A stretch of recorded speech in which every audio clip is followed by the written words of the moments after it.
Bonjour à tous, nous nous retrouvons aujourd'hui pour parler quelques instants du Brexit, ce grand bouleversement qui a passablement secoué l'Europe au cours des derniers mois mais aussi des dernières années. De quoi s'agit-il concrètement? Le Brexit, c'est la sortie du Royaume-Uni de l'Union européenne, et plus particulièrement la procédure de retrait entamée le 29 mars 2017 par la notification à l'Union européenne de la volonté du Royaume-Uni de la quitter. Il y a dans les faits deux négociations. La première porte sur le retrait lui-même, la seconde s'intéresse à la négociation d'un nouveau cadre relationnel, puisque bien évidemment, ne faisant plus partie de l'Union européenne, le Royaume-Uni ne bénéficiera plus des mêmes accords. Cette possibilité est accordée par l'article 50 du traité sur l'Union européenne, inscrit dans le traité de Lisbonne, à savoir que chaque État membre peut décider, conformément à ses règles constitutionnelles, de se retirer de l'Union. Cependant, vous vous en doutez, l'Union européenne et ses institutions ont tout intérêt à faire en sorte que le processus aille vite et qu'il soit exemplaire. En d'autres termes, que les sanctions à l'encontre du Royaume-Uni soient telles qu'aucun autre État ne soit tenté de renouveler l'expérience. A l'inverse, le Royaume-Uni souhaite éviter une déstabilisation du pays et stabiliser quelque peu sa situation. Donc on s'engage dans un vrai rapport de force pour savoir lequel arrivera à faire plier l'autre. Comment cela s'est-il passé chronologiquement? Tout simplement, cela a débuté le 23 juin 2016 par un référendum. La question posée alors à la population britannique, c'était de savoir si le Royaume-Uni devait ou non quitter l'Union européenne. Après votation, il s'avère que 51,9% de la population souhaite quitter l'Union européenne. Vous avez ici la répartition de ces votes et vous constaterez de manière assez évidente que l'Écosse et Londres, tout particulièrement, sont opposés à ce processus. Londres parce qu'il s'agit de la capitale économique, l'Écosse parce que, à travers le tourisme, elle bénéficie aussi beaucoup des accords passés avec l'Union européenne. Cependant, c'est la partie rouge qui fera pencher la balance et le processus s'engage. Le 13 juillet 2016, Theresa May accède au poste de Premier ministre. En effet, David Cameron, ancien Premier ministre, démissionne. Il est donc remplacé par cette femme qui va avoir la lourde tâche de négocier avec l'Union européenne. Le 29 mars 2017, une notification est transmise par Tim Barrow, ici à gauche, au président du Conseil européen, Donald Tusk, à droite, de la lettre de notification de Brexit, qui a obtenu bien évidemment l'aval du Parlement et de la reine Elisabeth. Donc il s'agit d'un document qui annonce officiellement que le Royaume-Uni va quitter l'Union européenne. Le 19 juin 2017, des négociations débutent. Et le 8 décembre 2017, un accord préliminaire sur les conditions de sortie est trouvé. Notamment, pas de mur entre l'Irlande du Nord et l'Irlande du Sud, entre 40 et 45 milliards devant être versés par le Royaume-Uni à l'Union européenne et la préservation du droit des expatriés. Ces négociations ont été menées entre Theresa May et Jean-Claude Juncker, alors président de la Commission européenne, et ça permet l'entrée dans la phase 2 des négociations. Malheureusement, le 20 septembre 2018, ce plan est unanimement rejeté aussi bien par les dirigeants européens que les partisans du Brexit. Dès lors, la situation semble passablement se complexifier et même s'embourber considérablement, un peu à l'image de ce pudding dont personne ne semble pouvoir s'extraire. Le 25 novembre 2018, un nouveau plan est validé par l'Union européenne. Mais le 15 janvier 2019, ce plan est à nouveau rejeté par le Parlement et notamment par la Chambre des communes, considérant qu'il est beaucoup trop conciliant et que le Royaume-Uni perd beaucoup trop dans cet accord. Donc Theresa May voit son image passablement écornée, non seulement parce qu'elle n'arrive pas à mener les négociations, mais en plus parce qu'elle cède trop de terrain à l'Union européenne. La situation s'aggrave encore le 29 mars, puisque c'est un nouveau rejet qui est prononcé. La Chambre des communes rejette une troisième fois l'accord de sortie de l'Union européenne négocié avec Bruxelles. Et dès lors, un report est décidé jusqu'au 31 octobre. Le 24 mai 2019, Theresa May démissionne, lassée finalement de tout cela et ne parvenant pas à obtenir la majorité des voix. Et c'est alors le 23 juillet 2019, Boris Johnson qui est élu et devient Premier ministre. Le 28 octobre 2019, un nouveau report est décidé au 31 janvier 2020. Le Conseil européen l'accepte. Et ainsi, le 31 janvier 2020, et même le 1er février 2020, le Brexit est officiellement prononcé. Dès lors, le Royaume-Uni est effectivement enfin libre. À l'origine, ce processus devait se poursuivre jusqu'au 31 décembre 2020 où la transition devrait s'achever. Vraisemblablement aujourd'hui, cette transition prendra beaucoup plus de temps puisque les accords de négociation sont extrêmement difficiles. Mais qu'en est-il de la suite? Ce que l'on constate, c'est que au niveau européen, cela peut faire un effet domino.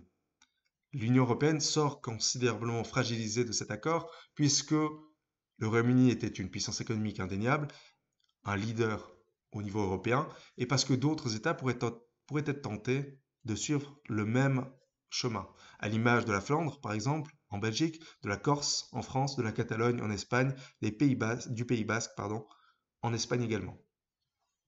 Donc, passablement de tensions qui apparaissent par rapport à cela. Et vous le voyez également, de plus en plus d'eurosceptiques se manifestent. En effet, à travers l'Europe, on a de plus en plus de gens qui se manifestent contre l'Union européenne, prétendant que ça ne fonctionne pas, et même que ça aggrave certaines situations. Conséquence de tout cela, c'est l'émergence et le gain de terrain de la part de nombreux partis nationalistes. Vous le voyez en France par exemple, mais aussi en Italie, en Pologne, en Slovaquie, en Hongrie, dans plusieurs États où les partis plutôt opposés à l'Union européenne, favorables à un retour des frontières, avec Matteo Salvini en Italie et Viktor Orban en Hongrie, le Front National, ou le Rassemblement National pour être exact en France, cette volonté finalement de renoncer à l'Europe et de revenir à quelque chose de plus contrôlable et de plus fermé. Mais pourquoi en sommes-nous arrivés là? Quels ont été les arguments évoqués? Pour les pro-Brexit, les arguments sont relativement simples. L'Europe est responsable de tous les problèmes qui touchent le Royaume-Uni. Les anti-Brexit, eux, vont tenter de mettre en évidence le fait qu'on est bien loin de la réalité. Notamment du point de vue du commerce. En effet, les pro-Brexit annoncent que les nouveaux accords possibles sont plus intéressants que ceux qui sont actuellement en cours avec l'Union européenne, tout simplement parce que ça permet de redéfinir les relations, mais aussi parce que ça met fin à la contribution au budget européen qui plombe globalement le budget du Royaume-Uni. Alors que les anti-Brexit clament haut et fort que la dépendance économique du Royaume-Uni vis-à-vis de l'Europe est beaucoup trop importante, notamment en termes d'import et d'export, et que un départ signifierait le retour des taxes douanières, ce qui serait problématique. Du point de vue de l'immigration, les pro-Brexit annoncent que cela permettrait de mieux gérer l'immigration, surtout si la Turquie intègre l'Union européenne, ce qui pourrait arriver à terme. Donc il est nécessaire de reprendre le contrôle des frontières.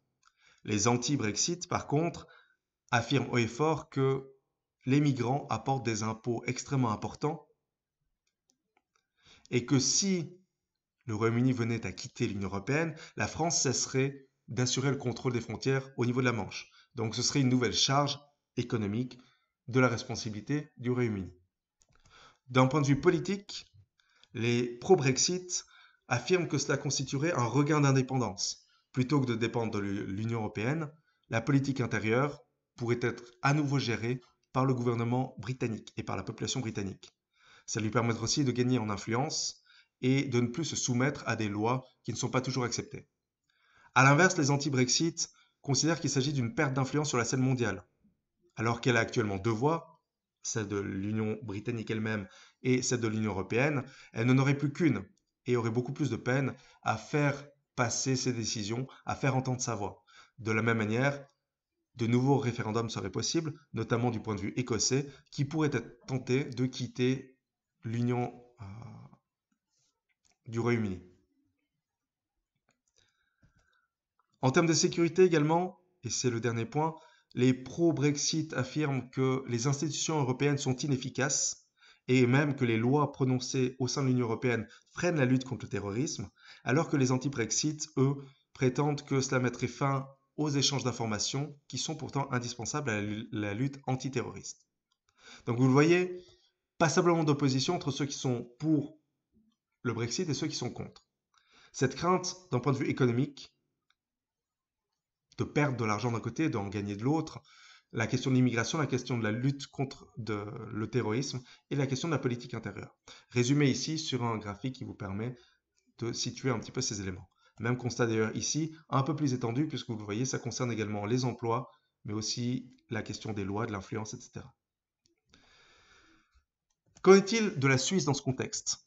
La Suisse, c'est un partenaire essentiel, un partenaire très important du Royaume-Uni.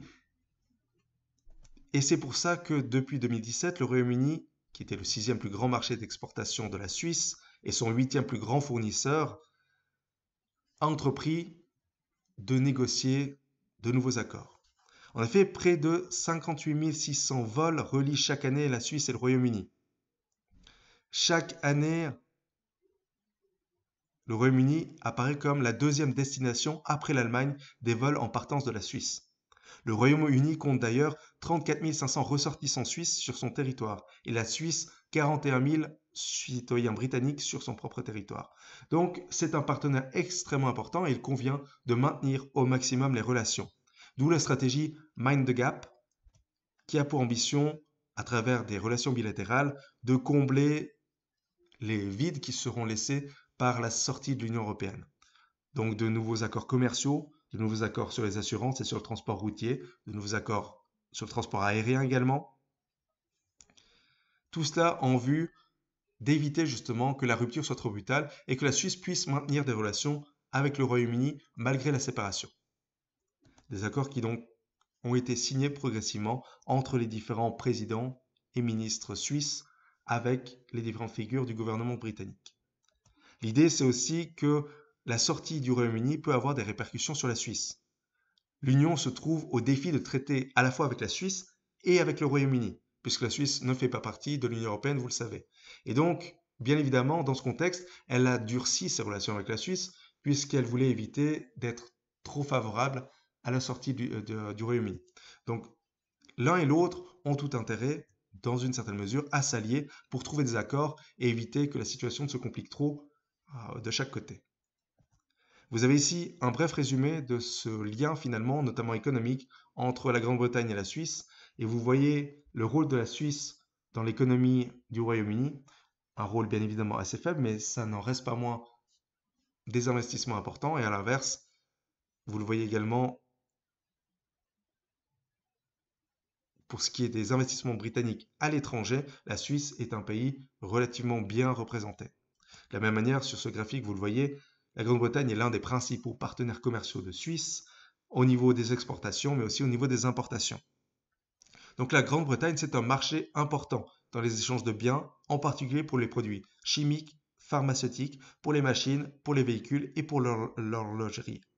En 2016, les exportations de biens depuis la Suisse vers la Grande-Bretagne totalisent 11 milliards de francs. La Grande-Bretagne, c'est le 5e partenaire commercial des entreprises suisses.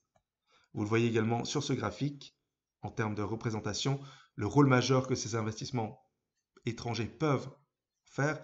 Et vous le voyez enfin sur celui-ci, les échanges de biens entre la Grande-Bretagne et ses principaux pays partenaires. Vous le voyez, la Suisse est à chaque fois représentée et plutôt bien représentée en termes de valeur. Donc des relations extrêmement importantes qui expliquent pourquoi la Suisse a tout intérêt, malgré cette séparation avec l'Union européenne, malgré le fait qu'elle-même ne fasse pas partie de l'Union européenne, de signer des accords avec le Royaume-Uni pour s'assurer la continuité des relations. Donc un bouleversement très important au niveau européen parce que ça fragilise le territoire de l'Union européenne et ça pourrait amener d'autres individus à manifester leur volonté de quitter l'Union européenne. Et un bouleversement également parce que ça nécessite l'élaboration de nouveaux accords entre les différents acteurs concernés, le Royaume-Uni et l'Union européenne d'abord, bien évidemment, mais le Royaume-Uni aussi avec tous ses autres partenaires potentiels, parmi lesquels la Suisse. Voilà, nous arrêtons ici aujourd'hui pour cette partie sur le Royaume-Uni et sur le Brexit. J'espère avoir été aussi clair que possible compte tenu de la complexité du sujet. Comme toujours, je reste à disposition pour vos questions et je vous souhaite une excellente semaine.